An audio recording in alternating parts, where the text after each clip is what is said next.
BNP মানুষের পাশে থাকে, পালিয়ে যায় না ডাক্তার জাহিদ।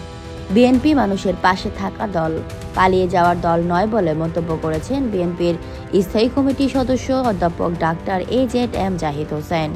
শনিবার রাত 9টায় দিনাজপুরের নবাবগঞ্জ উপজেলার বিনোদনগর ইউনিয়নের বড় মাগুরা সরকারি প্রাথমিক বিদ্যালয় মাঠে এক আলোচনা সভায় প্রধান অতিথির বক্তব্যে তিনি এসব কথা বলেন। তিনি বলেন, আপনাদের উপস্থিতি প্রমাণ করে আপনারা বেগম খালেদা জিয়া ও তারেক রহমানকে কতটা ভালোবাসেন। এই যে পল্লী বিদ্যুৎ আপনারা দেখছেন, এটি চালু করেছিলেন শহীদ প্রেসিডেন্ট জিয়াউর রহমান। স্কুলের শিক্ষার্থীদের উপবৃত্তি কার্যক্রম শুরু করেছিলেন বেগম খালেদা জিয়া।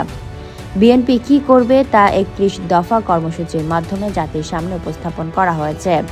শেষ ভালো যার, সব ভালো তার।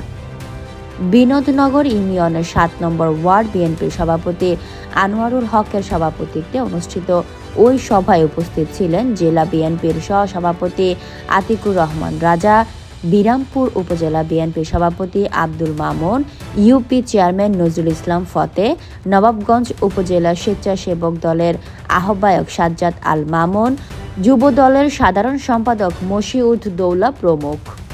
সভায় বক্তারা বলেন, বিএনপি জনগণের অধিকার ফিরিয়ে আনতে বদ্ধপরিকর এবং গণতন্ত্র পুনরুদ্ধারে সবাইকে ঐক্যবদ্ধ থাকতে হবে।